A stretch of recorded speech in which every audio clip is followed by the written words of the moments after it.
Hey guys, it's Revelo501 and today I'm going to be bringing you a replay of myself and Bob, who's a member of the clan that I'm in. And we're going to be both platooning in the Tier 9 Soviet medium tank, the T-54. Now, we're in a pretty strong matchup for this tank. There's only three Tier 9s on each team, including us as two of them, and we're on the map Cliff with a 50% chance to win.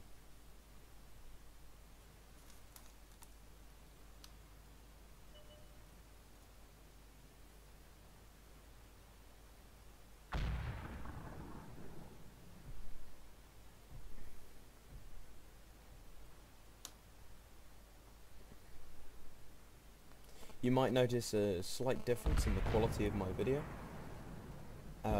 As you can see, I've turned off the shadows mechanic due to the simple fact that I find it a lot easier to aim when I cannot, when I can see no shadows underneath the weak spots of the tank that I'm shooting at. As you can see, we just took apart that T-43 with our immense rate of fire, and now we're dismantling this Panther 8.8, and they simply have no hope, as their armour isn't going to hold up to these excellent 100mm, I think it's the D-25T gun with the 201mm of penetration, simply because its actual gun characteristics are so much superior to the other option of gun, which has higher penetration, but its aim time, reload and accuracy are far, far worse. We take out an enemy tiger, and now, as you can see, Bob has raced down into this little valley path, and we are trying to take apart this E-75. I get a very unlucky bounce off the side of the E-75's turret.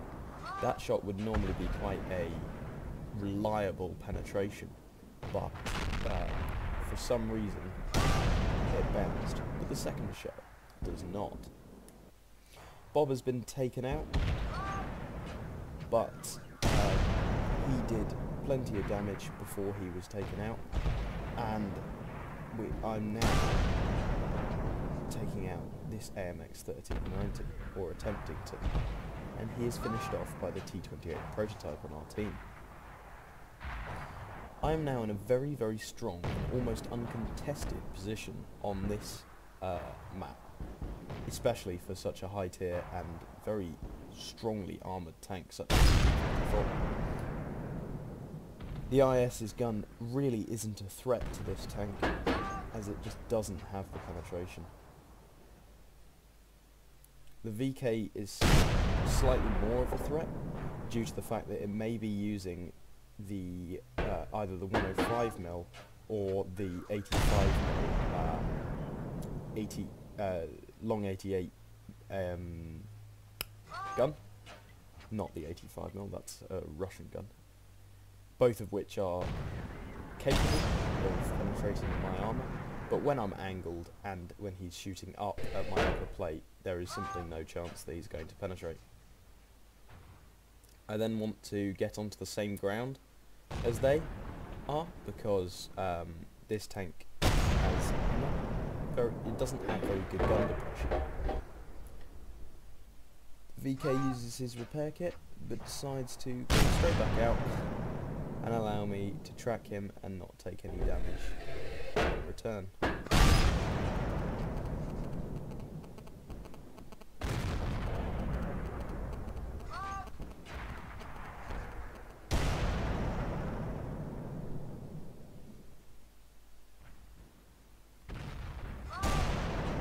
I finish off the IS, getting my 5th kill and bringing my damage done up to 5.4k.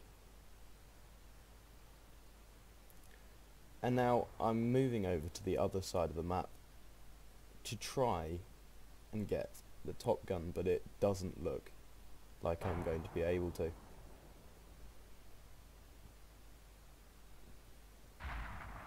I can see the silhouette of the IS-6, but I'm just not quick enough on the trigger.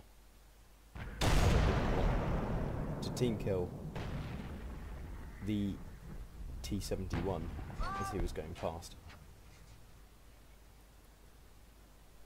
And that is all she wrote for this game. As you can see, the T-54, when put into the right positions, can be an extremely strong tank, as when in matchups like this, its armour is absolutely amazing. And I only took one penetrating hit that game out of the 4 that I took, and they weren't small guns shooting back at me. I did avoid most of the fire, so maybe I didn't show off my armour quite as much as I could have, but I was able to do a lot of damage for taking only 200 in return. Let's have a quick look at the post-game stats.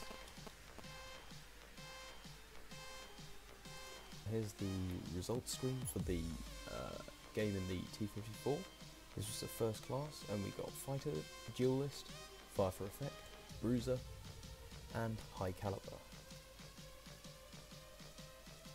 Ooh, I managed to do 5,446 damage and brought in 5 kills, as well as netting 1,323 base experience. Bob died quite early in the game due to the fact that he rushed down to defeat the enemy E-75, but if he hadn't done that, I think it would have been quite a lot more difficult to kill that E-75, as well as the fact that I probably would have lost more health myself earlier in the game.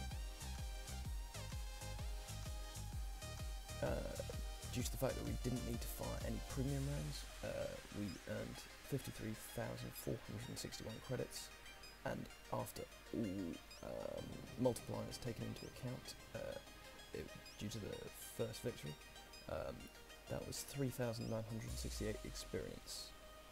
Most of the damage was done up front, close location, which is really a strong point of the T-54, as even though that is a very accurate gun with very fast aiming time, it really is a brawling tank due to that very strong 120mm frontal plate. As usual, thank you very much for watching. I've been Revelo 501, and I'll see you next time. All that's left is a window to my soul. Come and get it.